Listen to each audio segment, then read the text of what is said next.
I'm Avery Knock. This is XDA TV. Don't do that. This is Cajun Flavored Bob. We're going to talk about the O2 XDA devices. How long have you been on XDA? I originally came to XDA somewhere in 04 when I got my first actual PDA device. And that's all it was just a PDA. Bluetooth was the only wireless service in it. No Wi-Fi.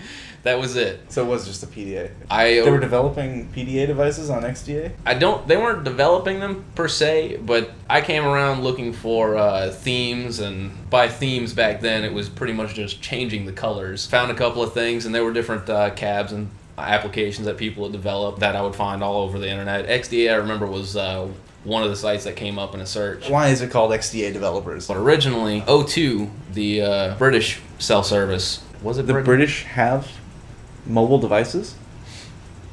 Evidently, otherwise we wouldn't have a site. You heard it here first. They rebranded the devices as XDA devices, which is a crossover device. An X for extra. I guess so. Or Xena.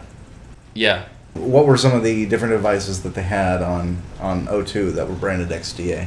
Well, there's only a few of them that I've ever seen or actually read active development on. I know the first XDA device was the HTC Wallaby. As far as the carriers were concerned, it was just another phone, and that's what it was meant to be. It doesn't sound like the carriers were very concerned if they were naming their device a Wallaby. The Wallaby was the first XDA device. A few devices later, I think the Blue Angel came out, which was the XDA 2S. And I know the HTC Titan was one of them, the Original Touch Pro. Most of the features of the devices were relatively similar. A lot of them featured GPRS edge connection. Some ended up integrating Wi-Fi. Most all of them had Bluetooth, which was a relatively unknown wireless technology, and GPS started being introduced into some higher end devices around 2004, 2005. But for the most part, you really didn't expect to have much more than 128 megahertz processor, maybe 32 or 64 megabytes of RAM. And there wasn't much push to go out and get a new device. No, not at all. Today. When you bought a device like that, you kept it for a long time. I mean, the real thing was that you were buying not just a phone, you were buying a portable workspace. Yeah. And that's what Windows Mobile was developed for. These weren't even called smartphones. Smartphones were actually regular cell phones that ran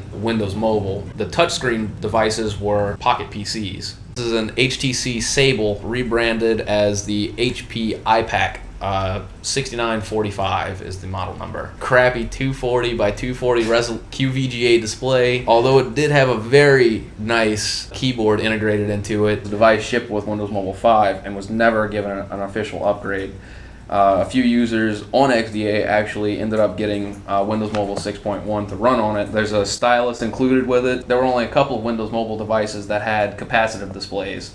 For the most part, you were limited to stylus input with a resistive touchscreen, so one touch at a time, no pinch to zoom, anything like that. Other than that, this was pretty much a mobile messenger as far as I was concerned. Email, editing text documents, all that good stuff, and a very beautiful 1.3 megapixel camera. This is the HTC Wizard. O2 had it as the XDA 2S. The other thing to note is that updating ROMs for these things was a pain in the butt.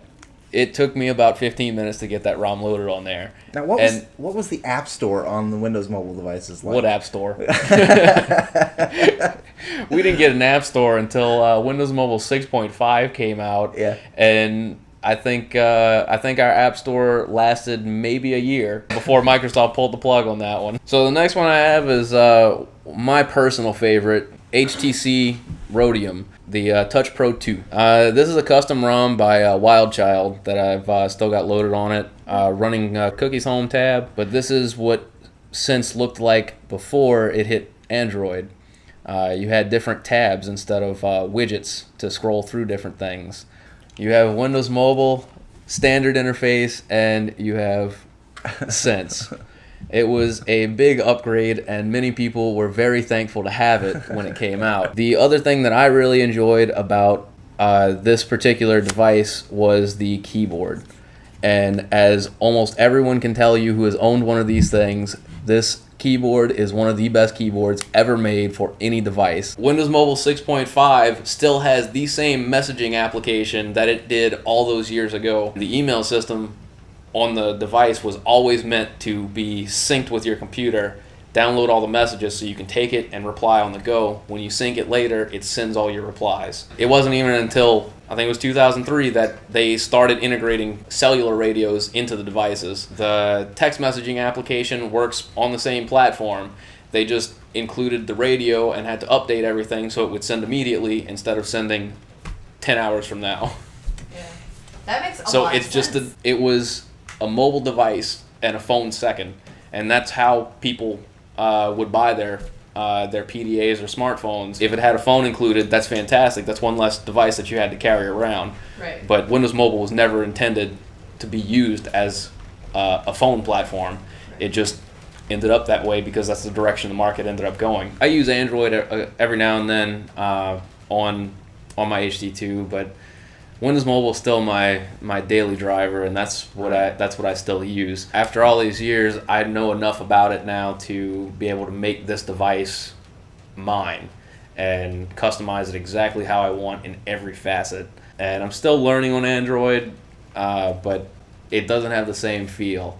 It's a hard thing to describe. I got the H2 it was a piece of put Ubuntu on it, put Android on it. It wasn't working very well yet at the time. The development on it wasn't awesome yet, so I couldn't actually use it in Android or Ubuntu, so I had to keep Windows Mobile, which made me want to shoot the phone in the face. I ended up dropping it in a cup of coffee.